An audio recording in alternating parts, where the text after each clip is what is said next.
할렐루야. 오늘 하나님 말씀 사도행전 24장 20절부터 27절에 있는 말씀입니다. 20절부터 27절까지. 그렇지 않으면 이 사람들이 내가 공회 앞에 섰을 때에 무슨 옳지 않은 것을 보았는가 말하라 하소서.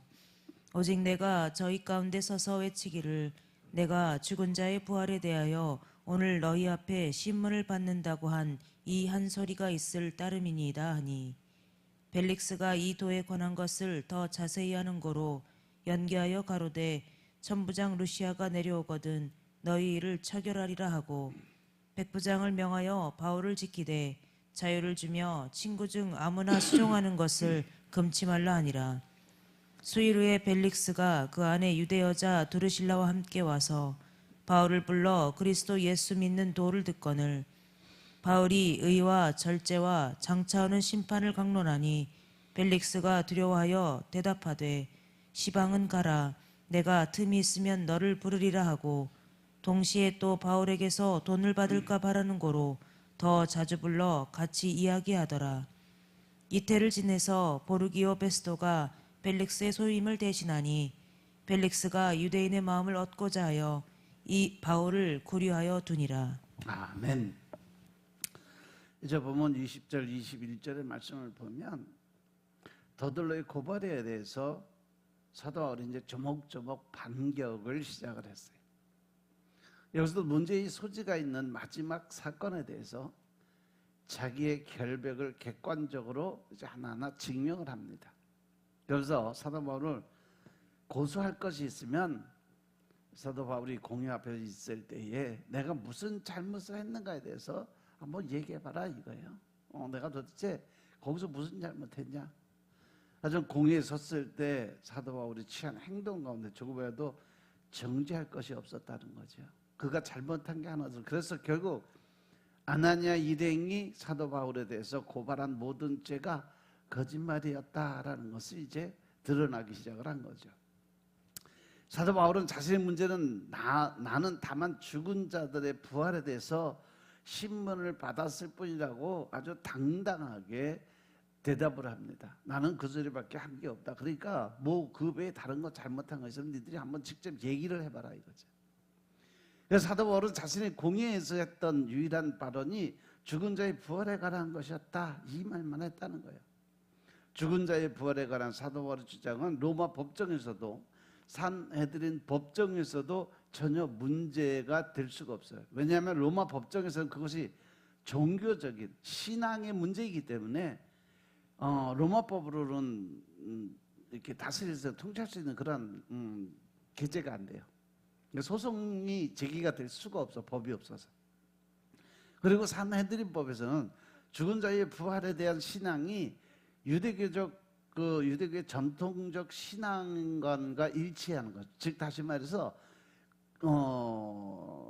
그들도 이 죽음과 부활에 대한 그 신앙을 가지고 있었어요. 그걸 믿고 있었죠. 그래서 사도 바울은 벨릭스가 이 부활의 신앙을 은연중에 전하고 그도 회개하고 천국 가기를 소망을 갖고 있었던, 그래서 계속 이 총독에게 복음을 전하면서 계속 이 하나님의 말씀을 전하고 천국과 지옥에 관한 그러한 설교를 많이 했어요. 그는 어디서나 부활의 복음과 하나님 나라의 복음을 전하기 위해서 아주 최선을 다하는 모습을 보이고 있죠. 그러고 나서 이제 22절, 23절을 보면 벨릭스가 유대교에 대한 것을 아주 자세히 아는 사람이었다라 그러죠. 즉 다시 말해서 이 총독은 유대 그 사람들과 같이 살다 보니까 유대교의 종교적인 그 철학에 대한 그것을 너무 잘 알고 있었던 사람이라는 거죠. 그렇기 때문에 사도 바울이 죄가 있다 없다 이것을 잘 알고 있었던 사람이에요. 그런데 총독인 벨릭스가 유대인들의 도에 대해서 어떤 경로를 통해 알 수 있었는지는 확실히 성경에 나와 있지 않아서 잘 모르는데, 아마도 가이사라에 살았던 전도자 빌립이 그와 친했으니까 아마 그의 영향을 받지 않았을까? 아니면 그 아내인 드루실라가 유대인이에요. 그래서 그가 하나님을 믿고 또 복음을 이렇게 가지고 있었던 그런 사람이에요. 믿음이 있었던 사람이에요. 그래서 아내인 드루실라에서 듣고 보고 아마 이렇게 해서 잘 알고 있었지 않을까 추측을 할 수밖에 없어요.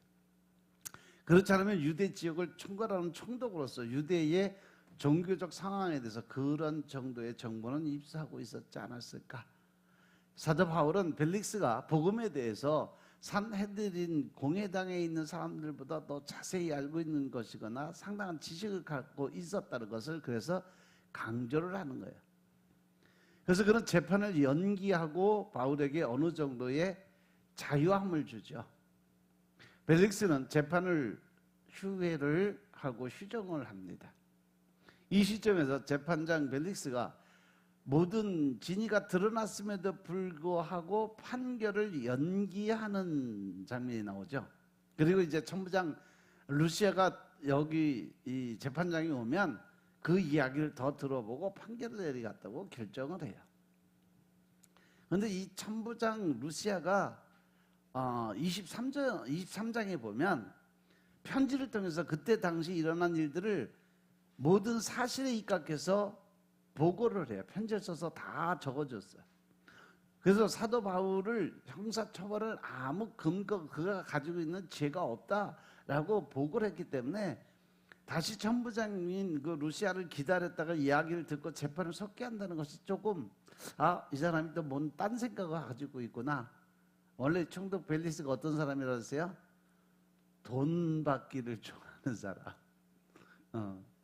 그러니까 아마 벨릭스는 사도 바울의 무죄를 확신하고 있으면서도 유대의 최고 종교 지도자인 대제사장 아나니아와 장로들의 어떤 분냄, 화냄을 고려하고 사도 바울에게 뇌물을 받고자 했다라고 26절에 기록이 돼 있어요.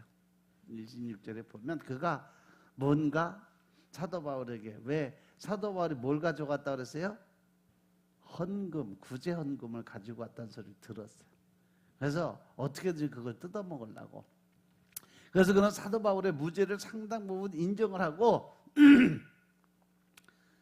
사도 바울에 대한 처우를 완전하게 개선을 해주죠. 편안하게 그냥 집에 거하면서 사람들도 만나고 일반 사람들하고 대화도 할 수 있게 바깥에만 못 나가게 한 거예요. 그래서 사도 바울은 훨씬 많은 자유와 후한 대우가 주어졌어요. 그러니까 거기다 집에다 가둬 놓고 너 돈 주면 내가 내보내줄게 이 이야기를 계속 무언종으로 압력을 가는 거죠. 그렇게 사도 바울은 느슨한 구금 상태에서 쉬거나 활동할 수 있는 자유가 허용됐어요. 그뿐 아니라 누구에라도 들어와서 면회할 수 있게 되고 수종도 들 수 있는 사람을 붙이는 것도 상관이 없다 그랬어요. 그래서 이 가이사랴에 있던 전도자 빌립과 예루살렘에 이르기까지 바울과 동행했던 사람들, 그리고 사도 바울의 조카, 또 사도 바울을 방문하고 사도 바울의 은혜를 받았던 사람들이 와서 얘기하는 것, 그들을 방문하고 위로하고 수종도 이렇게 들어주는 거를 다 인정을 해줬다는 거죠. 즉 다시 말해서 감옥이 아니라 그냥 너 빨리 돈 주고 가 이 소리를 하는 거예요, 무언적으로. 그래서 24절 25절 보면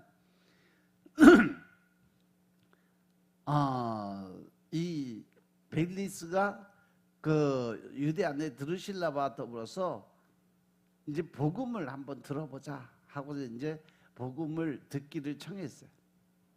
판결이 연기된 후에 루시아를 가이사를 불러내렸는지 아니면 그동안에 아나니아 일행이 어떤 조치를 취하고 있는지 등에 대한 언급이 전혀 없이 벨릭스가 바울에게 예수 믿는 도를 듣는 이야기가 바로 연결이 돼요. 이 드루실라는 아그리파 2세의 막내딸이자 아그리파 2세의 누이 머니게의 자매였어요. 그녀가 AD 37년생으로 태어났고 처음에는 코마겐의 왕자와 약혼을 했는데 이 드루실라 집안이 기독교 집안이라서 이 유대교 집안이라서 결혼을 하려면 남자는 뭘 해야 돼요? 할례를 해야 돼요. 할례를 해야 거기 유대교하고 결혼을 할 수가 있어요.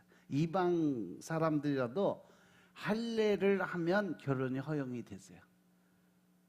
그거를 대표적으로 보인 게 어디예요?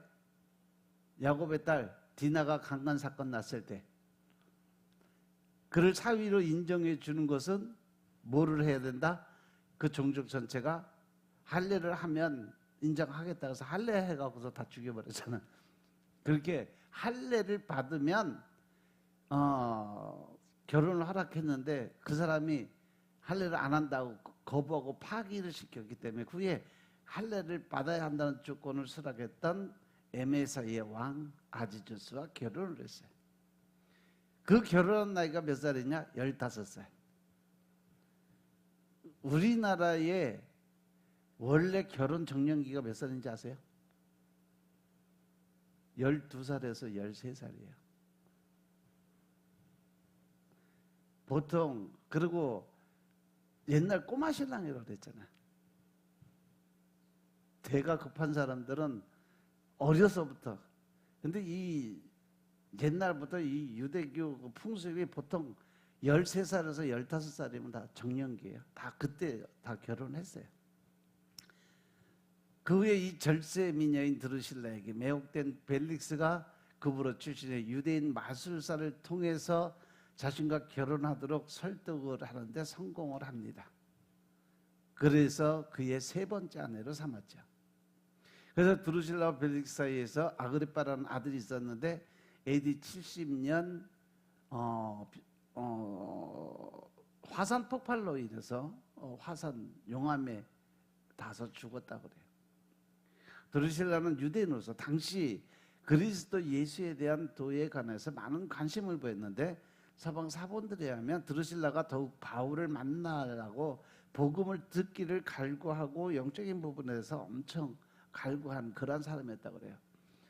이렇게 볼 때 벨릭스가 사도 바울의 도를 잘 알았던 것도 아마 이 아내인 드루실라가 남편에게 많이 알려주지 않았을까. 그래서 사도 바울은 그에게 의와 절제와 하나님의 심판에 대해서 강론을 했죠. 사도 바울은 놀라울 만큼 강직하고 대상에 따라 복음을 적절하게 적용을 하고 있어요. 먼저 사도 바울은 자기가 하는 이야기들이 벨릭스 부부의 감정을 상하게 할 수도 있었어요. 자기 안전한 석방을 위해서 이번 기회를 그들의 환심을 사는 기회로 사용할 수도 있었어요. 그럼에도 불구하고 벨릭스 부부의 잘못을 지적하고 있었죠.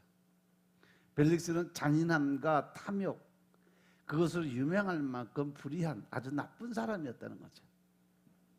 이들 부부는 불륜의 관계로 맺어진 거예요. 그들은 절제와는 거리가 먼 행위를 하는 사람들. 그래서 이들이 만약 회개치 않는다면 장차 올 심판에 대해서 분명한 응보를 받을 것이었다라고 설명을 하죠. 그래서 사도 바울은 그리스도 예수의 도를 듣고자 하는 벨릭스 부부에게 먼저 회개하라, 회개하지 않으면 안 된다고 그 메시지를 전하는 거예요. 사도 바울은 단순히 복음을 객관적으로 전달하는 것이 아니라 총독이 회개해서 삶의 변화를 가져오게 하고자 열심히 노력을 했다는 거죠. 그래서 이 사도 바울은 불의와 방종한 삶을 사는 이들 부부의 잘못을 지적하고 장차 올 심판을 확인시킴으로써 회개하기를 권했어요. 또한 하나님의 거룩한 의를 믿음으로 받아들이기를 원했어요. 그러니까 벨릭스는 자신의 죄성이 이제 드러나니까 그것이 두려워서 더 이상 이제 듣기가 싫은 거지. 그러니까 지금은 빨리 가라. 그러면서 내가 시간 나면 틈이 있으면 다시 부르겠다고 하면서 사도 바울을 내쫓았죠. 벨릭스는 바울의 강론을 들은 후에 마음의 두려움을 느꼈지만 회개는 하지 않았어요. 그는 그 이상 더 진전하지 못했다는 거죠. 이것은 마치 세례 요한의 의로운 선포를 인정해서 두려워했지만 회개치 않은 헤롯 왕과 같은 풍습이었죠. 그때 헤롯 왕도 마찬가지 불륜의 결혼 관계를 맺고 있었던 왕이었어요. 26절을 보면 동시에 또 바울은 돈을 받을까 바라는 거로 더 자주 불러 같이 이야기하더라. 벨릭스는 대제사장을 죽인 인물로 지목을 받고 있었어요. 벨릭스는 복음을 듣고도 회개치 않아서 복음을 영접지 않았어. 그는 오히려 돈을 바라고 유대인들의 환심을 살라고 맘먹고 있었죠.